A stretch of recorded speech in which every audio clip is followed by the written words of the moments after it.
Orlov will take it behind the net now. He'll turn out in front. Save made on Drury.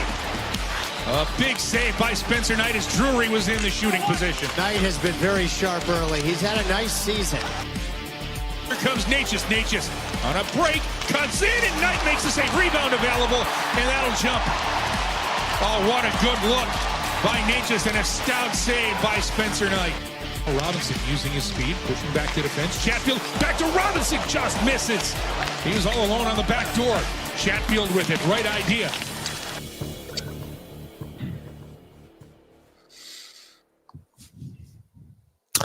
Hi, everyone, and welcome to the Canes Corner podcast. I am Adam Gold, and this is the first time we can look up at the scoreboard and go, woof. Hurricanes have lost some games this year. This is the seventh one that they have lost, 16-7-1. But this is the first time that there was a beating administered, but it was a late beating because it was a pretty evenly played game until just before the end of the second period.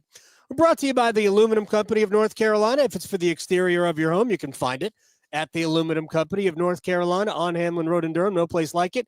Sammy Hanna and his crew take great care to make you very happy, treat you like a king or a queen or a prince or a duke. I don't know. Anyway, aluminumcompany.com. Good morning from Clayton Bay, down under in Australia. That's why I said good morning. It's like Wednesday morning in Adelaide. Hello from Lazy Boy Town, North Carolina. I don't know where that is.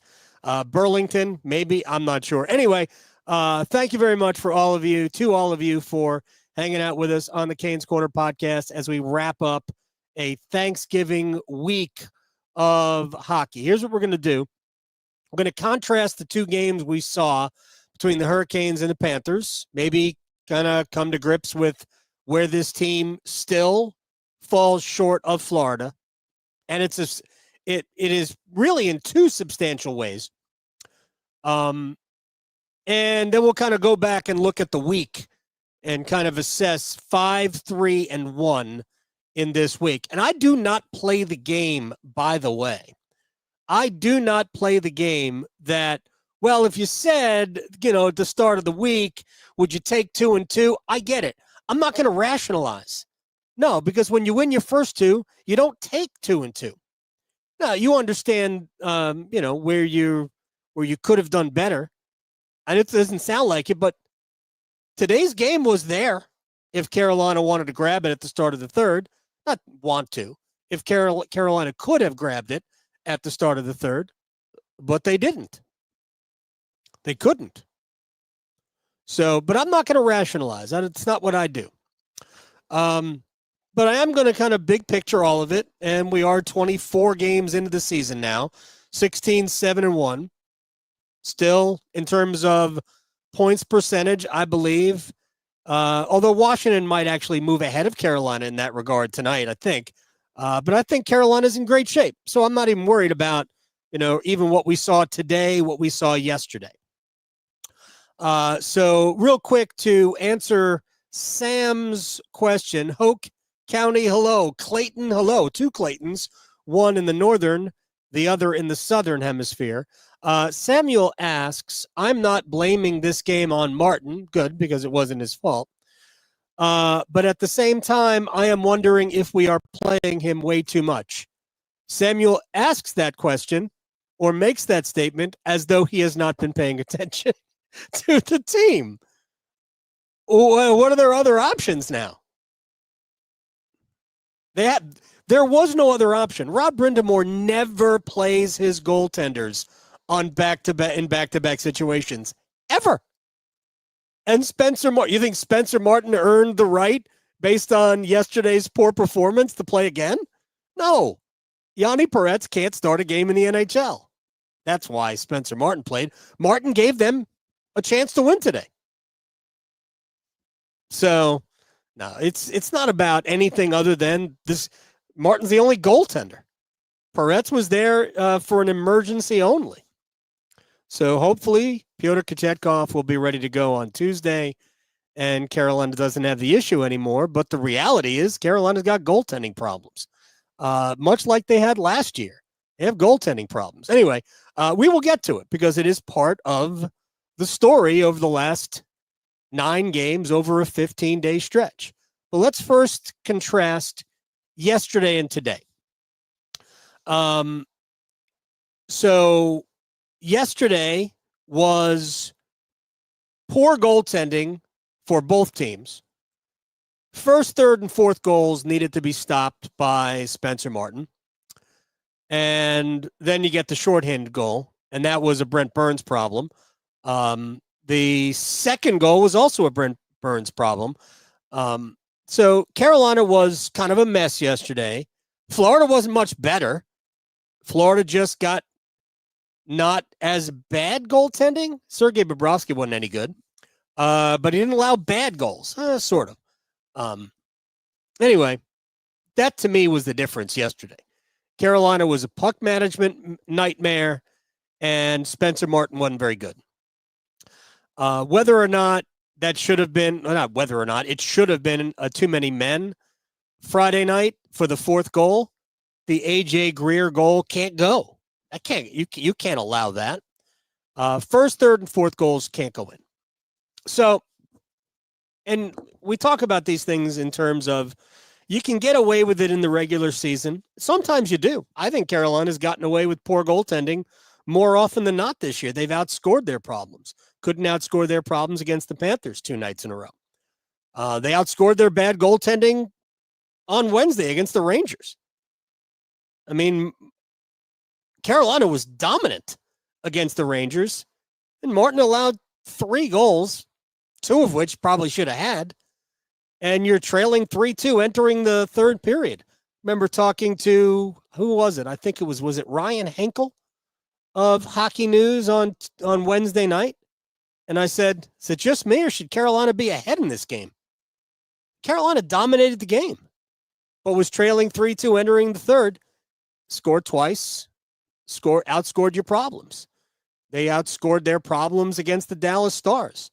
They made tons of mistakes for 2 periods. Spencer Martin wasn't all that great, and they ended up coming back and scoring 5 times in the period, in the third period, won the game.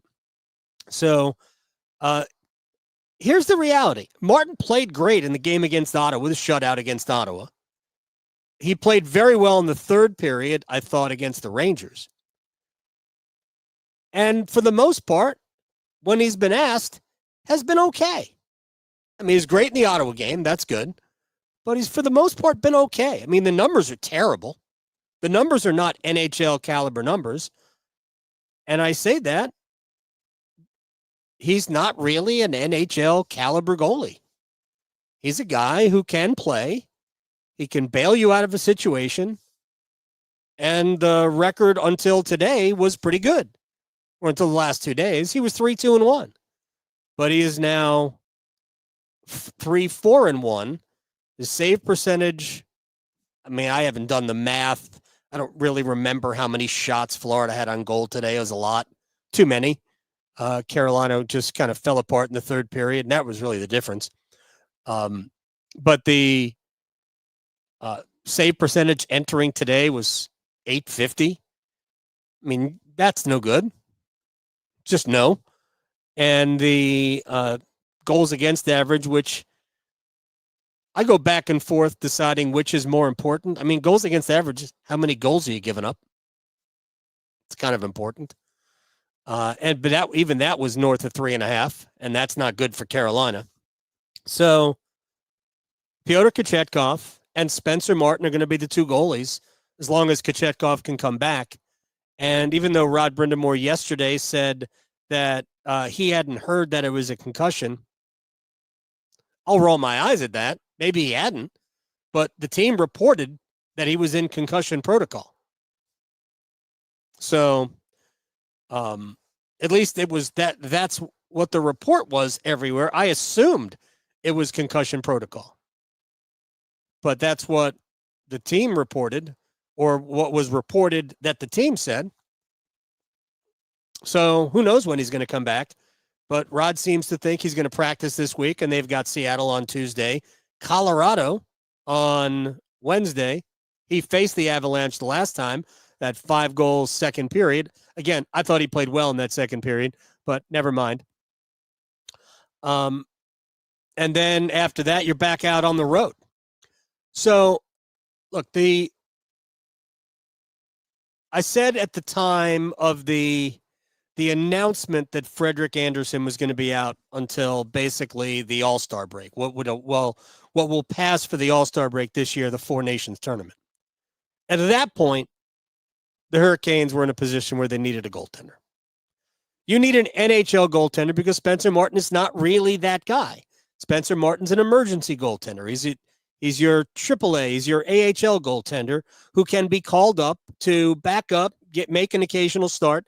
That's what he is. He's 29 years old. That's what he is. That's what he's always been, an emergency goaltender. There's no crime in that. Martin came up last year. He got him off waivers. He played a handful of big games for them and played well, and they played well in front of him. Earned himself a deal. Good for him. Carolina needed some goaltending depth anyway. So I'm not knocking him or them. But you can't think that Spencer Martin can be he started 4 games in a row.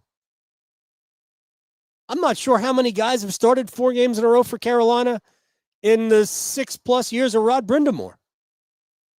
That'd be worth looking, right? Be worth looking at. How many goaltenders have started 4 games in a row with Rod Brind'Amour as the head coach? I could guess. Andersen, Kochetkov. Maybe Nedeljkovic in the crazy pandemic central year. Just hasn't happened. So Martin is the guy. How many guys have started back-to-back games? Like consecutive nights? Spencer Martin. Might be done there. So they need to go out and get a goaltender.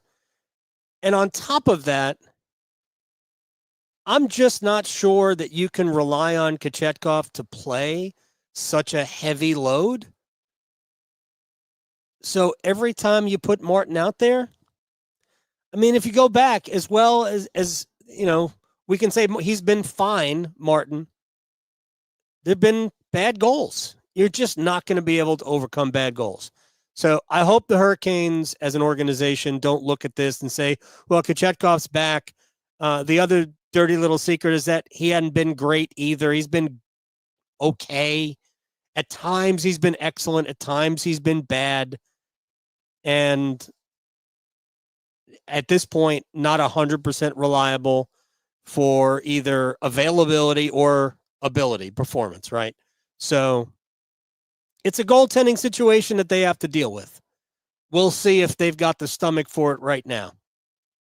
I have no idea. I'm not going to make a comment that they do or don't. I don't know. I'm sure they're trying, but I'm also sure that they don't want to be taken advantage of. It's a good team. It's a team that's going to be, I think, impactful in the playoffs. We'll see. Now, to very quickly the difference between yesterday and today, which I started and then got lost in the goaltending tangent. Yesterday game was about puck management, bad goaltending. Today was about, honestly, Florida's just hard. They're the standard in the league. They're the best team. And like, what did they won the President's Trophy 3 years ago, then got, or 2 years ago, right? Nearly missed the playoffs. No, 3 years ago, President's Trophy. 2 years ago, nearly missed the playoffs, but got in late, then upset record-setting Boston, Toronto, before sweeping the Hurricanes out of the playoffs, and then getting beaten by Vegas, and then last year. So they had been building to this. They are, Sasha Barkov's the best two-way player in the game. Nobody better, both ends of the rink than Sasha Barkov. You've got him, you've got Tkachuk, you've got Sam Bennett, a player who I begged the Hurricanes to acquire during that crazy pandemic Central year. I think that was the year. Not going to get into it, but Bennett was available from Calgary. I thought that would be a great ad. It turned out to be not what Carolina was interested in. But you see what he is.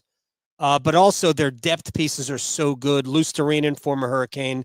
He was the only existing player with their current team in the Vincent Trocheck deal. But Lundell is excellent. Mikolas has turned into be a very good player for Florida, but without getting into their roster, ultimately, Florida's still the best team. And I thought for two periods, well, almost all of two periods, it's a very even game. In fact, according to Natural Stat Trick, in all situations, Hurricanes, by expected goals, should have been ahead. Now, I didn't see Carolina outplaying Florida, but I did see it as a pretty even game. And to me, as you heard at the beginning, the difference was in Spencer Knight was the better Spencer. Not that Spencer Martin, for two periods, wasn't good, because he was fine. I mean, better than fine. He was good. But Spencer Knight was better than good. So the save on Drury, maybe Jack helps him out by shooting low as opposed to high, where that puck needed to go. Necas also kind of hit Martin, but again, Spencer was calm, didn't go for any moves, didn't flail or anything. I mean, Spencer Knight has been Florida's best goalie. Really, not even close. Bobrovsky hadn't even been good. We saw it Friday night. And then the chance that Chatfield passed to Robinson on the back door in the second period after it was 1-1. If Robinson puts that away, it's a 1-1 hockey game. You just don't know how the rest of it goes. Sports is not anything. I mean, sports is a chain of events. One thing leads to the next thing, leads to the next thing, leads to the next thing. So let me just bring up a baseball scenario here. Guy gets caught stealing, the next guy hits a home run, and somebody invariably will say, wow, if the guy didn't steal, it would have been a 2-run homer. And it makes me want to kill people, because no, that isn't the way sports works. Everything is different based on what just happened. So if Robinson finishes that, and I think he's got 5 goals or 6 goals this year, none of those goals were a better scoring chance than this. It wasn't even that sharp an angle. It just went off the heel of his stick. Chatfield with a beautiful pass. If Robinson finishes that, it's 1-1. Who knows what happens after that? But I actually thought, to that point, Carolina was in good shape, playing well. And then you get to the power play goal at the end of the period. Andrei Svechnikov puts the puck over the glass right at the end. I'm not sure it didn't deflect off the top of the glass, but it's hard to tell. They didn't review it. And so Andrei's in the box. Has been in the box a lot lately. So is Sebastian Aho. And they killed off the first 40 seconds. And ultimately, Jack Drury's got a defensive zone draw. He's been Carolina's best faceoff guy this year. So he's got a defensive zone draw. He loses it, but then for some reason is going out to the blue line. Jacob Slavin has one man along the wall. Drury starts going out to the blue line. Meanwhile, Alexander Barkov ends up with the puck and nobody covering him. We'll put that in the mistake category. So Barkov across to, I believe it was Tkachuk, over to Mackie Samoskevich, and it's 2-0. .8 left on the clock. As late period goals go, yeah, that one stung. And then the real killer was at 4-on-4.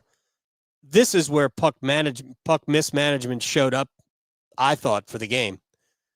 Carolina had plenty of opportunities to create offense, and there were just telegraph passes, poor passes, behind passes, and then Gostisbehere finally, with a soft little, he just kind of poked the puck forward for Walker. Walker either wasn't expecting it, or, I mean, it was a bad pass anyway. It was just too light, had nothing on it. And Luostarinen, Lundell knocked it away. Luostarinen picked it up, got it across to Bennett, who was coming out of the penalty box, and he just roofed it 3-0, and it was over at that point. And I think the Canes boarded the bus right after that. The Panthers scored 4 times in the period, 3 on Spencer Martin, and then 1 on Yaniv Perets. Perets, that the power play goal that he gave up, no chance. Tip from the high slot. Maybe his mistake was the shot was not the initial shot, and I forget who took it. Was never going to be on frame, ever. It would have been 4 feet wide of the net, and Evan Rodriguez deflected it back inside the left post. So maybe that's where Perets makes a mistake, if any was made. But high tip, no big deal. It's a goal, 6-0. Hurts just as much as 5-0. All right. Last few minutes here. I just wanted to go through the road trip. 5-3-1. In retrospect, this is not a road trip. This is the stretch. 9 games in 15 days. In retrospect, I will give 5-3-1 a B-. It's in the B category, so we're not going to go, oh, that sucked. No, B-. Could have been better. Should have been better. Maybe should have gotten at least something out of these 2 games against Florida. It was 3-3 entering the third period yesterday on home ice. You melted down. And it was, I thought, again, an even game until late in the second period and that goal. But even with that goal, you were playing well. If you could have gotten one early in the period and gotten it to 2-1, now you got a shot. Played a poor third period. So that's the end of it. But I'll go back to the middle of it, which I think was the real miss. Because they played a poor game in New Jersey and let the Devils get the best of them. Now, I know New Jersey's good, but New Jersey is very similar to Carolina, and they don't play really a physical game. They can be had. And I thought Carolina just played a poor game that day, a very poor game. And then you go to Columbus, and you're an absolute utter mess, getting bad goaltending. Piotr wasn't very good. And then he knocks himself out. And look, I understand that it's a concussion and nobody's making light of it, but that was an avoidable collision. You end up losing the game in a shootout. The first goal, whoever scored the first goal in the shootout, that was the shootout winner. Hurricanes didn't get anything out of the 3-on-3 overtime. So to me, if, when you're looking at all these games, there were points dropped in Columbus. You weren't very good in New Jersey, and you lost these 2 to Florida. So 5-3-1, based on how good we believe Carolina to be, yeah, they should have been better there. Maybe that should be a 6-2-1 9-game stretch, and then we could feel a little bit better about it. But I wasn't crazy about the run of play. And especially since there was so much poor puck management. And that's really where it started in New Jersey, was you just got to be better with the puck. And for the most part, the Hurricanes have been able to outscore their issues Before the Florida game, they were averaging 4 goals a game. You're outscoring a lot of problems at 4 goals a game. And the thing is, they're not allowing a ton. They have lately, and hopefully that'll change when Pyotr Kochetkov comes back. I will say this. This is about the time of the year where Kochetkov really kicked into high gear. And since Freddie isn't coming back until middle of February at the earliest, and I don't know what they're going to do as an organization when it comes to going out and getting a goaltender, Carolina needs Kochetkov to be at his best and his most durable as well, because they're going to have to play him not quite like they played Martin, but close. So, with that said, I appreciate your time. Happy Thanksgiving to everybody who celebrates. If you don't celebrate, let me know what holiday you do celebrate that is similar to Thanksgiving. You know, the one where you eat for like 4 days like you can't stop. All right. Until Tuesday night after the Seattle Kraken game, I am Adam Gold. We're brought to you by the Aluminum Company of North Carolina. If it is for the exterior of your home, you can find it at the Aluminum Company of North Carolina on Hamlin Road in Durham. No place like it. Sammy Hanna and his crew do a great job. Congratulations to NC State for getting bowl eligible. Congratulations to Duke for winning 9 games. 9 games. Unbelievable. Anyway, have a good one, everybody, and we will talk to you Tuesday night.